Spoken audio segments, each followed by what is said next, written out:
দর্শক শুনছিলেন mercantile bank সংবাদ শিরোনাম, এবার বিস্তারিত। বৈষম্য বিরোধী ছাত্র আন্দোলনে শিক্ষার্থীদের ওপর হামলার ঘটনায় গ্রেফতার সাবেক পরিকল্পনা মন্ত্রী এম মান্নানের জামিন নামঞ্জুর করেছেন আদালত। সকালে সুনামগঞ্জ দ্রুত বিচার আদালতে মান্নানের পক্ষের আইনজীবীরা জামিন চেয়ে আবেদন করেন। পরে পক্ষে বিপক্ষের আইনজীবীদের যুক্তিতর্ক শেষে বিচারক নির্জন মিত্র তার জামিন নামঞ্জুর করেন। গেল রাতে সাবেক পানি সম্পদ প্রতিমন্ত্রী জাহিদ ফারুক শামীমকে রাজধানীর বাড়িধারা থেকে গ্রেপ্তার করেছে র্যাব। এদিকে রাজধানীর খিলগাঁও থানার হাফেজ জোবায়ের হত্যা মামলায় সাবেক আইনমন্ত্রী আনিসুল হক এবং উত্তরা পশ্চিম থানার একটি হত্যাসহ পৃথক ২ মামলায় সাবেক আইজিপি আব্দুল্লাহ আল মামুনকে গ্রেপ্তার দেখানোর নির্দেশ দিয়েছেন আদালত। সকালে ঢাকার মেট্রোপলিটন ম্যাজিস্ট্রেট মোহাম্মদ নুরুল হুদার আদালত এই আদেশ দেন। সেই মামলাতে চৌধুরী আব্দুল্লাহ আল মামুন সাহেব এবং আনিসুল হক তাদেরকে আজকে সোনাস দেখানো হয় এবং অপর আরেকটি মামলা, যেটা উত্তরা পশ্চিম থানার মামলা নম্বর ২১/৯/২৪, একটি হত্যা মামলা, হাফেজ সাদিকুল ইসলাম, তাকে সেই হত্যার মামলায় দেখা যাচ্ছে যে তাকে বুকে পিঠে কুপিয়ে তাকে হত্যা করা হয়েছিল বৈষম্য বিরোধী ছাত্র আন্দোলনের সময়। সেই হত্যা মামলায় চৌধুরী আব্দুল্লাহ আল মামুনকে আজকে সোনাস দেখানো হয়েছে।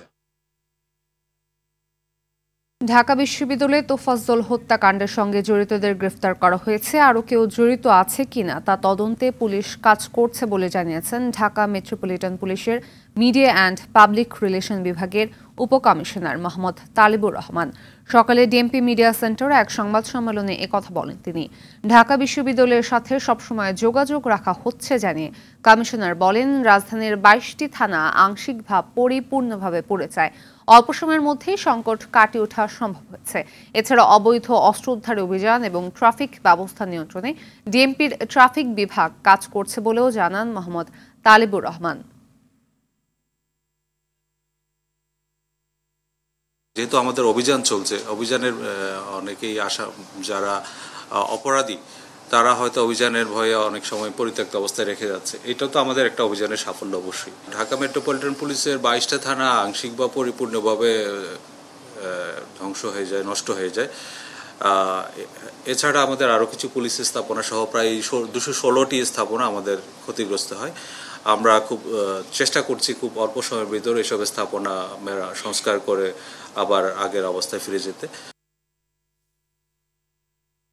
আওয়ামী লীগ সরকারের আমলে বিভিন্ন প্রকল্পে অস্থায়ী ভিত্তিতে ৩,০০০-এরও বেশি লোকবল নিয়োগ দেয় স্থানীয় সরকার প্রকৌশল অধিদপ্তর LGED, যেখান থেকে কয়েক ধাপে স্থায়ী করতে ও রাজস্ব খাতে নেওয়া হয় অনেক কর্মকর্তাকে। বিপত্তি বেঁধেছে পিএসসির আওতাভুক্ত ২৫৭ জন সহকারী প্রকৌশলীর নিয়োগ ও পদায়ন নিয়ে। যেখানে নিয়োগই প্রশ্নবিদ্ধ, সেখানে দফায় দফায় পদোন্নতি হচ্ছে নিয়ম লঙ্ঘন করে।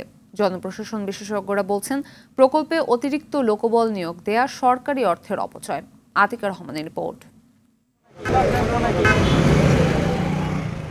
যোগ্যতা অনুযায়ী বিধি মেনে সরকারি উন্নয়ন প্রকল্প থেকে রাজস্ব খাতে জনবল হস্তান্তর করা হয় সরকারি বিভিন্ন দপ্তরে। তবে বিগত সরকারের আমলে নির্দিষ্ট আইন ও প্রয়োজনীয়তা যাচাই না করার অভিযোগ উঠেছে, বিশেষ করে নিয়মের ধার ধারেনি LGED।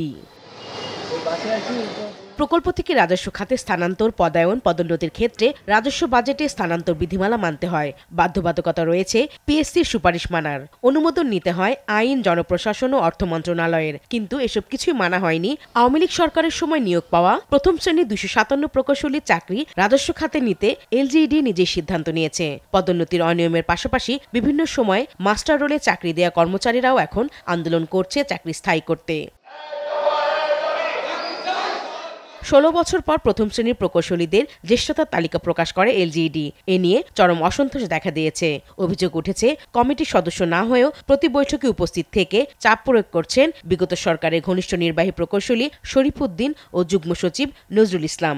আওয়ামী লীগ সরকার পতনের পর নতুন রূপে সিন্ডিকেটের অভিযোগ তত্ত্বাবধায়ক প্রকৌশলী মঞ্জুর আলীর বিরুদ্ধে। মঞ্জুর আলীর স্ত্রী আয়শা নুরিও প্রকল্পের মাধ্যমে এসেছেন। অনিয়মের কথা অস্বীকার করে তত্ত্বাবধায়ক প্রকৌশলী বেলাল হোসেন বলেন, নিয়ম মেনে নিয়োগ পদোন্নতি দেয়া হচ্ছে। পদোন্নতির ক্ষেত্রে যে শর্ত আছে, তারপরে স্থায়ীকরণের জন্য যে শর্ত আছে, এই সমস্ত শর্ত পূরণ করার পরে আমরা এই সমস্ত জিনিস সুপারিশ প্রেরণ করি প্রথমে মন্ত্রণালয় থেকে অনুমোদন দেওয়ার পরে আমরা কার্যকর করি। কোনো স্বজনপ্রীতি করার কোনো সুযোগ নেই। জনপ্রশাসন বিশেষজ্ঞরা বলেন, অতিরিক্ত লোক নিয়োগ, নিয়ম বহির্ভূত পদোন্নতির ঘটনা সরকারকে আর্থিক চাপে ফেলে। সুনির্দিষ্ট যে প্রকল্পটা করবে ওই প্রকল্পে কী পরিমাণ লোক লাগবে ওইটা কিন্তু প্রকল্পের পিপিতে বা টিএপিপিতে বলা থাকে। ওর বাইরে তো লোক নেওয়ার কথা না। তারপরে অনেক সময় লোক নেয়, আপনার ওইখানে যেহেতু কোনো নিয়োগ বিধি নাই, কোনো নিয়ম কানুন নাই, অত স্বচ্ছতাও পালন করা হয় না, শূন্য পদ নাই, এরকম পদ্ধতিতে পদোন্নতি দেওয়ার কোনো সুযোগ নাই। যদি দিয়ে থাকে তাহলে বেতন দিবে কোত্থেকে? কারণ বেতনও তো দিতে পারবে না। তারপরেও যদি কোনোভাবে ম্যানেজ করে বেতন দেয়, এটা তো আর্থিক অনিয়ম এবং অনেক ক্ষেত্রে এগুলি দুর্নীতির পর্যায়ে পড়ে। তো এইগুলি বন্ধ হওয়া দরকার। টিআইবি বলছে, দীর্ঘদিন ধরে চলা এসব অনিয়মের সাথে জড়িত প্রকৌশলী, সচিবালয়ের ঊর্ধ্বতন কর্মকর্তা ও রাজনীতিবিদরা। এ খাতে এখন স্বচ্ছতা আনা জরুরি। ভেন্ডর হিসেবে কাজ করেন বা সরবরাহকারী হিসেবে কনস্ট্রাকশনের কাজগুলো করেন, প্রকল্প বাস্তবায়নের কাজ করেন। আবার যারা অনুমোদন প্রক্রিয়ার সাথে জড়িত মন্ত্রী বা সংশ্লিষ্ট প্রভাবশালী রাজনৈতিক কর্তৃপক্ষ, তাদের সিদ্ধান্তের ফলে কিন্তু পুরো জিনিসটা হয়, যার ফলে এই ত্রিপক্ষীয় আতাতটি হয়। এর মাধ্যমে প্রকৌশলীরা যে অনিয়ম দুর্নীতি হয় মাধ্যমে, তাতে প্রকৌশলীরা মুখ্য ভূমিকা পালন করেন এবং তারা একটা অনিয়মের মাধ্যমে অর্থ সম্পদের মালিকানা অর্জন করেছে। এলজিডির সাম্প্রতিক অনিয়মের ঘটনা ও 22 জন তত্ত্বাবধায়ক ও নির্বাহী প্রকৌশলীর বিরুদ্ধে অভিযোগ জমা পড়েছে দুর্নীতি দমন কমিশনে। আতিকা রহমান, আরটিভি, ঢাকা। জাতিসংঘের সাধারণ পরিষদের ৭৯তম অধিবেশনে যোগ দিতে নিউ ইয়র্কের পথ অন্তর্বর্তী সরকারের প্রধান উপদেষ্টা ডক্টর মোহাম্মদ ইউনূস শুক্রবার ২৭ সেপ্টেম্বর জাতিসংঘের সাধারণ পরিষদের অধিবেশনে ভাষণ দেবেন তিনি। চলতি বছর জাতিসংঘে বাংলাদেশের সদস্যপদ প্রাপ্তির ৫০ বছর পূর্ণ হয়েছে। এ উপলক্ষে প্রধান উপদেষ্টার উপস্থিতিতে মঙ্গলবার ২৪ সেপ্টেম্বর জাতিসংঘ সদর দপ্তরে বাংলাদেশ একটি উচ্চ পর্যায়ের অভ্যর্থনা অনুষ্ঠানের আয়োজন করেছে। বিভিন্ন দেশের প্রতিনিধি দলের প্রধান ছাড়াও জাতিসংঘের শীর্ষস্থানীয় কিছু কর্মকর্তা, রাষ্ট্রপ্রধান, বিভিন্ন সংস্থার প্রধান এই অনুষ্ঠানে অংশ নেবেন। এছাড়া জাতিসংঘ সাধারণ পরিষদের অধিবেশনের ফাঁকে মার্কিন প্রেসিডেন্ট জো বাইডেন বাংলাদেশের অন্তর্বর্তী সরকারের প্রধান উপদেষ্টা ডক্টর মোহাম্মদ ইউনূসের সঙ্গে দ্বিপক্ষীয় বৈঠক করবেন ২৪ সেপ্টেম্বর। সাম্প্রতিক বছরগুলোতে মার্কিন কোনো প্রেসিডেন্ট বাংলাদেশের কোনো সরকার প্রধানের সঙ্গে দ্বিপক্ষীয় বৈঠক করেননি।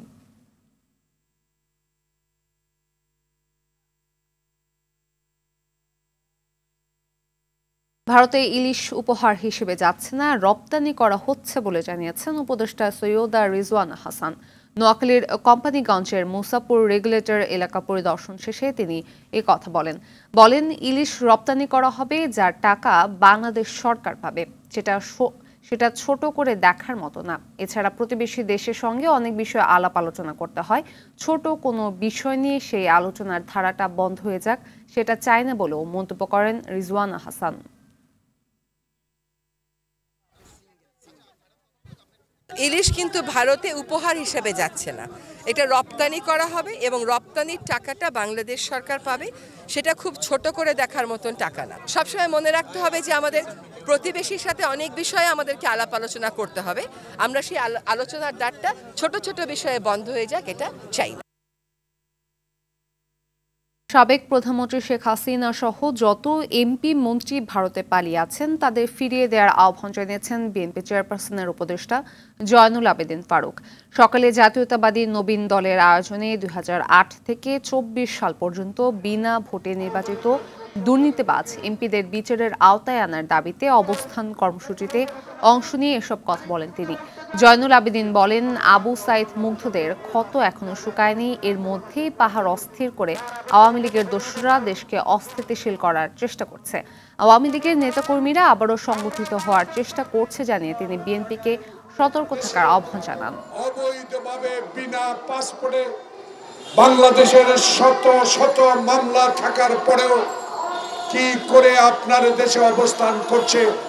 বাংলাদেশের মানুষ আশা করেছিল শেখ হাসিনাকে আপনি অনতিবিলম্বে যেদিন আপনার কূটনীতিক ভিসার অবস্থান শেষ হয়েছিল তার পরের দিন বাংলাদেশে আপনি প্রেরণ করা উচিত ছিল। তাই বাংলাদেশের মানুষ ভারতের এই প্রশাসনকে কোনোদিনও বিশ্বাস করতে পারে না, করবেও না। খাগড়াছড়িতে ৭২ ঘন্টার অবরোধের শেষ দিন চলছে। এতে বন্ধ রয়েছে যান চলাচল, শিক্ষা প্রতিষ্ঠান। দুর্ভোগে পড়েছে সাধারণ মানুষ। এদিকে অবরোধের কারণে সাজেকে প্রায় ১৫০০ পর্যটক আটকা আছে বলে জানায় বাঘাইছড়ি উপজেলা নির্বাহী কর্মকর্তা শিরিন আক্তার। অন্যদিকে রাঙামাটিতে ডাকা অনির্দিষ্টকালের পরিবহন ধর্মঘট প্রত্যাহারের পর স্বাভাবিক হতে শুরু করেছে যান চলাচল। রোববার সন্ধ্যায় জেলা প্রশাসকের সম্মেলন কক্ষে এক সভায় পরিবহন ধর্মঘট প্রত্যাহারের সিদ্ধান্ত গ্রহণ করে পরিবহন মালিক ও শ্রমিক নেতারা। এতে ক্ষুদ্র যানবাহন সহ দূরপাল্লার বাস ও পণ্যবাহী যান চলাচল শুরু হয়েছে। স্বাভাবিক হতে শুরু করেছে জেলার জনজীবনও, তবে জেলার পাহাড়ি এলাকায় এখনও অবরোধ চলছে। অন্যদিকে এখনও অচলাবস্থা কাটেনি খাগড়াছড়িতে। পার্বত্য অঞ্চলের অবরোধ ও আইন শৃঙ্খলা পরিস্থিতি নিয়ে আরও জানাতে রাঙামাটি থেকে সরাসরি যোগ দিচ্ছেন সহকর্মী ইয়াসিন রানা সোহেল। সোহেল, পাহাড়ের পরিস্থিতির কতটা উন্নতি হয়েছে, জীবনযাত্রা স্বাভাবিক হতে কতটা সময় লাগতে পারে আসলে আমাদের জানাবেন। ফাতিমা, আপনি যেমনটি বলছিলেন, গত 2 দিন ধরে এখানে গত 3 দিন ধরে পাহাড়ে যে অবরোধ এবং ধর্মঘট চলছে, সেই ধর্মঘট এবং অবরোধে পাহাড়ের জনজীবন অনেকটা স্থবির ছিল। গত রাত্রে রাঙ্গামাটিতে যারা পরিবহন শ্রমিক, যারা মালিক শ্রমিক, যারা ধর্মঘটের ডাক দিয়েছিল, তারা ধর্মঘট প্রত্যাহার করেছে, যার কারণে রাঙ্গামাটিতে সকল ধরনের যানবাহন চলাচল করছে। কিন্তু এখনো পর্যন্ত পাহাড়ি ছাত্র জনতা যে অবরোধের ডাক দিয়েছে, সেই অবরোধ তারা প্রত্যাহার করেনি। সে অবরোধ এখনো চলমান রয়েছে, যার কারণে রাঙ্গামাটির নো রুটে কোনো ধরনের লঞ্চ এবং বোট চলাচল করছে না। অর্থাৎ অভ্যন্তরীণ যে 6টি উপজেলার সাথে যোগাযোগ, সেই উপজেলার সাথে যোগাযোগ এখনো পর্যন্ত বিচ্ছিন্ন রয়েছে। উপজেলাগুলোতে অবরোধ পালিত হচ্ছে, সেখানে তেমন একটা দোকানপাট বা ব্যবসা প্রতিষ্ঠান খুলছে না। কিন্তু রাঙ্গামাটি শহরের জনজীবন একেবারেই স্বাভাবিক। এখানে শিক্ষা প্রতিষ্ঠান খুলেছে, দোকানপাট খুলেছে এবং ব্যবসা প্রতিষ্ঠান খুলেছে। এখানকার জীবনযাপন একেবারে স্বাভাবিক বলা চলে। কিন্তু পক্ষান্তরে খাগড়াছড়িতে কিন্তু এখনো পর্যন্ত অবরোধ রয়েছে। সেখানে খাগড়াছড়ি শহরের জীবনযাত্রার মান কিছুটা স্বাভাবিক থাকলেও উপজেলাগুলোতে এখনো পর্যন্ত অবরোধের প্রভাব রয়েছে। আমরা একটু আগে খবর পেয়েছি, খাগড়াছড়ির মানিকছড়ি উপজেলায় কিছুটা অবরোধকারীরা অবস্থান নেওয়ার কারণে কিছুটা উত্তেজনা দেখা দিয়েছে, কিন্তু এখনো পর্যন্ত কোনো ধরনের অপ্রীতিকর ঘটনার খবর পাওয়া যায়নি। অপরদিকে বান্দরবান জেলায় কোনো ধরনের অবরোধ নেই, সেখানে জীবনযাত্রার মান স্বাভাবিক রয়েছে। আর এখানে বলে রাখি, রাঙ্গামাটি শহরের কোথাও থেকে কিন্তু কোনো ধরনের অপ্রীতিকর ঘটনা গত 2 দিনে আমরা খবর পাইনি। পরিস্থিতি নিয়ন্ত্রণে রাখতে এবং অপ্রীতিকর পরিস্থিতি ঠেকানোর জন্য শহরের গুরুত্বপূর্ণ স্থানে পুলিশ, বিজিবি এবং সেনাবাহিনীর টহল জোরদার করা হয়েছে। ফাতিমা, ধন্যবাদ।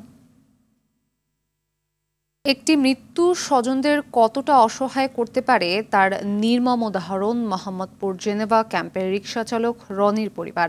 তার উপার্জনেই চলত সংসার। সন্তান হারিয়ে চোখে আধার দেখছেন বৃদ্ধ মা। ভাড়া দিতে না পারায় হয়েছেন ঘরছাড়া।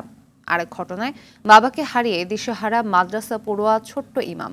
ছাত্র আন্দোলনের সময় তাকে খুঁজতে যেয়েই পুলিশের গুলিতে প্রাণ হারান পিতা। পরিবার দুটির অসহায়ত্ব জানার চেষ্টা করেছেন শাকিবুর রহমান। ছবি তুলেছেন নাজমুল হোসেন সাইমন।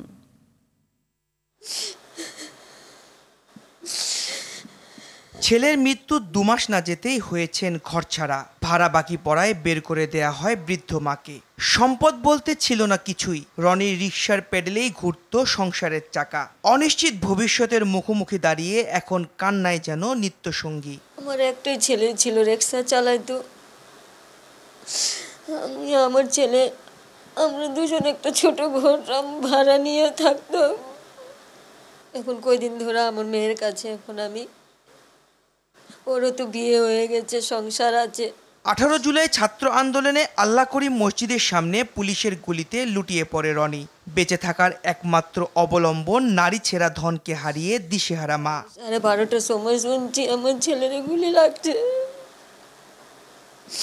সে বাংলা নিয়ে গেছে, দেখছি আমার ছেলে নাই, কিচ্ছু হয় না, আমার ছেলের বিচার হয় নাই। আরেক নির্মম পরিহাস যেন মনসুর মিয়ার পরিবারে। বসিলা ব্রিজের সামনে 19 জুলাই পুলিশের গুলিতে নিহত হন তিনি। বেরিয়েছিলেন ছেলের মাদ্রাসার খোঁজ নিতে। সেই খোঁজ আর নেওয়া হবে না কখনো। পুলারে মাদ্রাসায় দিমু তো, ওর জন্য একটু দেখতে গেছিল যে দেখে আসি রাস্তাঘাটের পরিস্থিতি কেমন। দেখতে গিয়েই মনে করেন গুলি খাইছে। আমার হাজবেন্ডই একমাত্র ইনকামের মানুষ ছিল। ছোট্ট সন্তান বড় হয়ে বাবার হত্যার বিচার করতে চায়, হাফেজ হয়ে পূরণ করতে চায় বাবার শেষ স্বপ্ন। আমার বাবা আমাকে হাফেজ করানোর জন্য চেয়েছিল। আমার বাবার স্বপ্ন আমি পূরণ করব। আমি হাফেজ হয়ে আদালতে এসে বিচার করব। এখন কেবল স্মৃতি আঁকড়ে বেঁচে আছেন বড় ভাই, চোখের পানিতে চাইলেন বিচার। এই ফ্যাসিস্ট সরকারের বিচার তো অবশ্যই চাই। কারো কাছ থেকে কোনো আমরা অনুদান পাইনি। এখনো কোনো সরকারি বেসরকারি কোনো লোক আমাদের কাছে আসেও না, যা কোনো কথা জিজ্ঞাসা করে না। এমন গল্প যেন স্বজনহারা প্রতি পরিবারের। সঙ্গে আছে সরকার বা কোনো পক্ষের থেকে সহযোগিতা না পাওয়ার চাপা ক্ষোভ। সহযোগিতার গল্প শোনালেও এখনো কেউ পাশে দাঁড়ায়নি তাদের। সাকিবুর রহমান, RTV, ঢাকা। পশ্চিম মধ্য বঙ্গোপসাগরে লঘুচাপের সৃষ্টি হয়েছে। এর প্রভাবে দেশজুড়ে মৃদু তাপপ্রবাহ চলছে। এর মধ্যে নীলফামারী, রংপুর, বগুড়া, টাঙ্গাইল, চুয়াডাঙ্গা, মেহেরপুর সহ কয়েকটি জেলায় বেশি গরম অনুভূত হচ্ছে।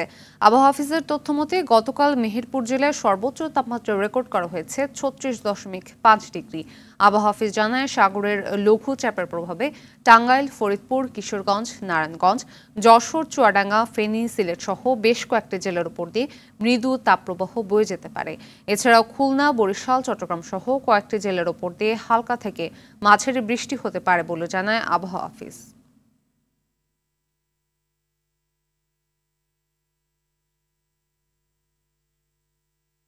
তাপপ্রবাহের খবর জানাতে রাজশাহী থেকে যুক্ত হচ্ছেন সহকর্মী মোস্তাফিজ রকি। রাজশাহীতে মৃদু তাপপ্রবাহ বয়ে যাচ্ছে, তো এতে জনজীবনে কি প্রভাব পড়েছে আমাদের জানাবেন। ফাতেমা, গত কয়েকদিন ধরে রাজশাহীতে মৃদু তাপপ্রবাহ বয়ে যাচ্ছে, ফলে জনজীবন একেবারেই বিপর্যস্ত হয়ে পড়েছে। বিশেষ করে যারা সাধারণ খেটে খাওয়া মানুষ রয়েছে তারা সব থেকে বেশি বিপাকে পড়েছে। আমরা সকাল থেকেই কিন্তু লক্ষ্য করছি যে বেলা যত গড়াচ্ছে রোদের প্রখরতা তত আসলে বাড়ছে এবং খুব প্রয়োজন ছাড়া কিন্তু মানুষ আসলে ঘর থেকে বের হচ্ছে না, এবং যারা প্রয়োজনের তাগিদে বের হচ্ছে তারা কিন্তু আবার খুব অল্প সময়ের মধ্যে প্রয়োজনটি মিটিয়ে তারা কিন্তু আবারও ঘরে ফিরে যাচ্ছে। কিছুক্ষণ আগেই আমি আবহাওয়া অফিসের সাথে কথা বলেছিলাম। রাজশাহীতে আজকে দুপুর 1টার দিকে তাপমাত্রা রেকর্ড করা হয়েছে 36.1 ডিগ্রি সেলসিয়াস এবং বাতাসের যে আর্দ্রতা সেটি রয়েছে 69%, এবং এটিকে মৃদু তাপপ্রবাহ বলছে আবহাওয়া অফিস। এবং আজকে এবং আগামীকালকের মধ্যে যে কোনো একটি সময়ের মধ্যে, অর্থাৎ সন্ধ্যা থেকে আগামীকালকের যে কোনো একটি সময়ের মধ্যে ঝড়ো হওয়া সহ বজ্র বৃষ্টির আবহাওয়া অফিস কিন্তু আশঙ্কা করছে। তবে এখন পর্যন্ত আসলে কোনো সুখবর আবহাওয়া অধিদপ্তর কিন্তু দিতে পারছে না। তারা বলছেন যে এই যে আবহাওয়াটি এমন একটি গুমোট আবহাওয়া বা ভ্যাপসা গরম, এটি কিন্তু আরও বেশ কয়েকদিন আসলে চলমান থাকবে এবং রাতের যে তাপমাত্রা খুব একটা তারতম্য হবে না। এবং রাত্রেও কিন্তু আসলে আমরা দেখতে পাচ্ছি যে গরম, দিনের যে গরম রয়েছে এবং রাতেও কিন্তু একই গরম যে অনুভূত কিন্তু হচ্ছে। পাশাপাশি গত কয়েকদিন আগেও কিন্তু আমরা দেখেছি রাজশাহীতে বৃষ্টি হয়েছে, এরপরেও কিন্তু তেমনভাবে আসলে গরম কমেনি। এবং এই কারণে কিন্তু আমরা দেখেছি যে বিশেষ করে যারা শিশু রয়েছে এবং বয়োজ্যেষ্ঠ যারা মানুষ রয়েছে তারা কিন্তু অসুস্থ হচ্ছেন। এরই মধ্যে রাজশাহী মেডিকেল কলেজ হাসপাতালের আমরা কিন্তু বহির্বিভাগ এবং যে সমস্ত ওয়ার্ডগুলো রয়েছে গরমজনিত রোগে, সেগুলোতে কিন্তু আমরা দেখতে পাচ্ছি রোগীর কিন্তু সংখ্যা বাড়ছে। পাশাপাশি আপনাকে আরেকটি বিষয় জানিয়ে রাখি, রাজশাহীতে কিন্তু প্রায় প্রতিদিনই 4 থেকে 5 ঘন্টা মতন লোডশেডিং হচ্ছে।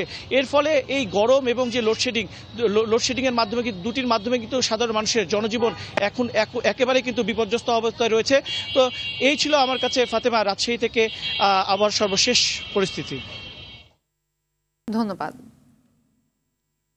গেলবারের তুলনায় এবার ডেঙ্গু আক্রান্তের সংখ্যা কম হলেও উপসর্গ চরিত্রের দিক দিয়ে তা ভিন্ন ও জটিল বলে জানান বাংলাদেশ শিশু হাসপাতালের ভারপ্রাপ্ত উপপরিচালক SM খালিদ মাহমুদ। জ্বর, মাথা ব্যথা, চোখ ব্যথা, বমি ও চুলকানির মতো উপসর্গ দেখা দিলে দ্রুত নিকটস্থ হাসপাতালে যোগাযোগের পরামর্শ দেন তিনি।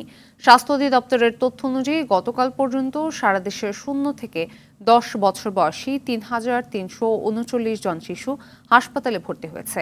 পরিস্থিতি বিবেচনায় ডেঙ্গু সেল চালু করেছে বাংলাদেশ শিশু হাসপাতাল কর্তৃপক্ষ। এদিকে গেল বছরের তুলনায় এবার বৃষ্টিপাত কম হওয়ায় রোগীদের চাপ কম বলে জানান DNCC ডেডিকেটেড কোভিড-19 হাসপাতালের প্রফেসর ডক্টর TK বর্মন। তবে বৃষ্টিপাত বৃদ্ধি পেলে ডেঙ্গু রোগী বাড়বে বলে মনে করেন তিনি। আমরা বোঝার আগে পেশেন্ট খারাপ হয়ে যাচ্ছে। যদিও বা পরিমাণ কম, কিন্তু ডেঙ্গুর ক্যারেক্টারটা চেঞ্জ হয়েছে। তাদের তাদের ধরন, রোগের ধরন, তাদের প্রেজেন্টেশন, পেশেন্টের প্রেজেন্টেশন ইজ নট সবসময়ের মতো না। এই মাসের শুরু থেকে আমরা দেখলাম যে ডেঙ্গু বেশ ভালো বৃষ্টিপাত হওয়ার কারণে ডেঙ্গুর প্রাদুর্ভাব বাড়ছে। এখন এই সপ্তাহে এটা আমরা দেখছি 35 থেকে 40 জন করে প্রতি দিন ভর্তি হচ্ছে। তার মানে দেখা যাচ্ছে যে এই মাসের শুরু থেকে এই পর্যন্ত এটা একটা আপ ট্রেন্ড ফলো করছে। চট্টগ্রামের সীতাকুণ্ডের শীতলপুরে বিস্ফোরণের ঘটনায় SN corporation ship breaking yard কর্তৃপক্ষকে 26 লাখ টাকা জরিমানা করেছে শিল্প মন্ত্রণালয়। পাশাপাশি আগামী 3 মাসের জন্য প্রতিষ্ঠানটি বন্ধ রাখার নির্দেশনা দেওয়া হয়েছে। গেল 7 সেপ্টেম্বর বিস্ফোরণের ঘটনায় গঠিত তদন্ত কমিটির প্রতিবেদন জমা দেওয়ার পর মন্ত্রণালয় এই রায় দেন। এছাড়া নিহতদের প্রতি পরিবারকে 7 লাখ টাকা করে ক্ষতিপূরণ দেওয়ার কথা বলা হয়েছে। একই সাথে আহত শ্রমিকদের 12 মাসের বেতন সহ তাদের চিকিৎসা খরচ ইয়ার্ড কর্তৃপক্ষকে বহন করার নির্দেশ দেওয়া হয়েছে। গেল 7 September SN corporation ship breaking ইয়ার্ডে বিস্ফোরণের ঘটনায় 12 জন দগ্ধ হয়। এদের মধ্যে 6 শ্রমিকের মৃত্যু হয় এবং 6 জন আহত অবস্থায় হাসপাতালে চিকিৎসাধীন।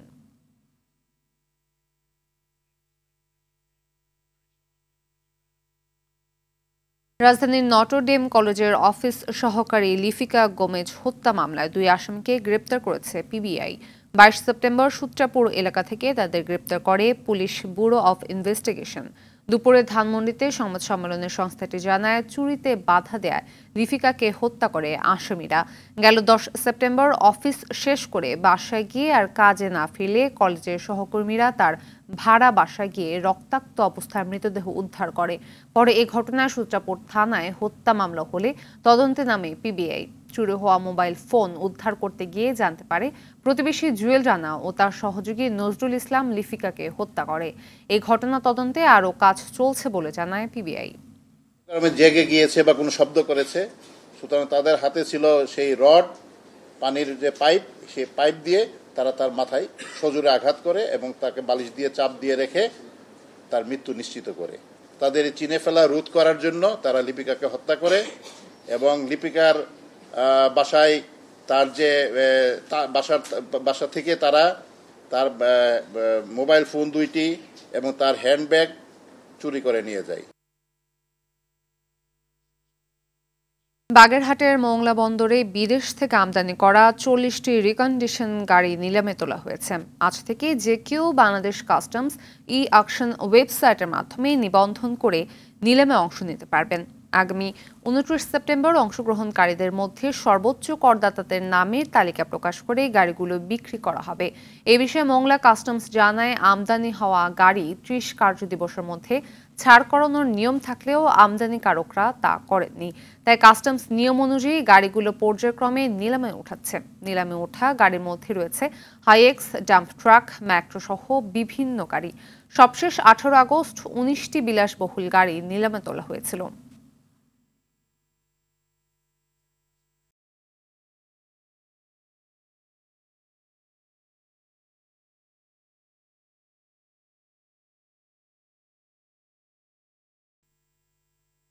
ন্যাশনাল লাইফ ইন্স্যুরেন্স আন্তর্জাতিক সংবাদ। শ্রীলঙ্কার প্রেসিডেন্ট হিসেবে শপথ নিয়েছেন অনুরা কুমারা দিশানায়কে। সোমবার রাজধানী কলম্বোতে শপথ নেন 55 বছর বয়সী অনুরা দিশানায়কে। অর্থনৈতিক সংকট কাটিয়ে শ্রীলঙ্কার ইতিহাস নতুন করে রচনার প্রতিশ্রুতি দিয়েছেন তিনি। নির্বাচনে তার জয়কে দুর্নীতি ও স্বজন তোষণের সংস্কৃতির প্রত্যাখ্যান হিসেবে দেখছেন বিশ্লেষকরা। রোববার প্রেসিডেন্ট নির্বাচনে জয়ী প্রার্থী হিসেবে দিশানায়কের নাম ঘোষণা করে নির্বাচন কমিশন। শনিবার শ্রীলঙ্কায় অনুষ্ঠিত হয় প্রেসিডেন্ট নির্বাচন। নির্বাচনের নিকটতম প্রতিদ্বন্দ্বী সাজিদ প্রেমাদাসাকে হারিয়ে জয়ী হন অনুরা।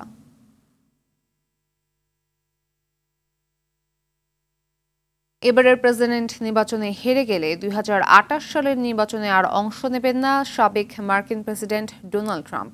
রোববার এক সাক্ষাৎকারে এই মনোভাব প্রকাশ করেন যুক্তরাষ্ট্রের প্রেসিডেন্ট নির্বাচনে রিপাবলিকান পার্টির এই প্রার্থী। ডেমোক্রেটিক পার্টির কামালা হ্যারিসের বিরুদ্ধে নির্বাচনে সফল হওয়ার ব্যাপারে ব্যাপক আশাবাদী তিনি। জনসমর্থনের দিক দিয়ে এখন ট্রাম্প কামালার মধ্যে হাড্ডাহাড্ডি লড়াই হচ্ছে। এর আগে 2020 সালের নির্বাচনে বাইডেনের কাছে হেরে যান তৎকালীন মার্কিন প্রেসিডেন্ট ট্রাম্প। সে সময় নির্বাচনের ফলাফল নিয়ে নানা ষড়যন্ত্র তত্ত্ব ছড়ায় রিপাবলিকানরা।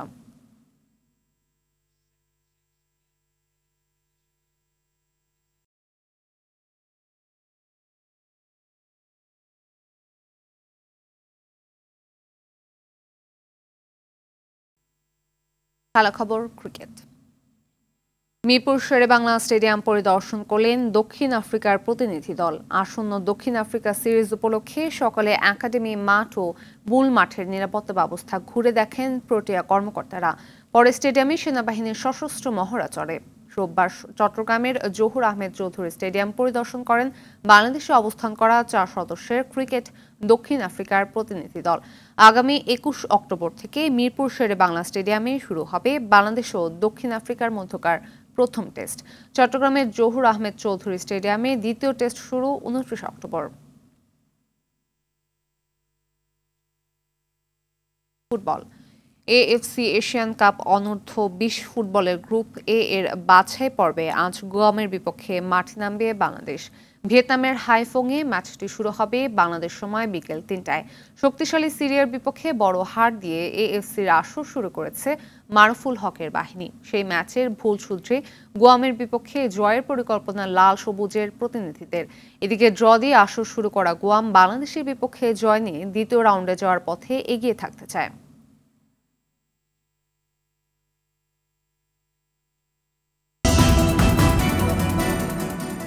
দুপুরের সংবাদ এ পর্যন্ত। সর্বশেষ সংবাদ জানতে যে কোনো মোবাইল ফোন থেকে 24141 নম্বরে ডায়াল করুন। জেলা সংবাদ বিকেল 4:45টায় দেখার আমন্ত্রণ রইল। ধন্যবাদ সবাইকে।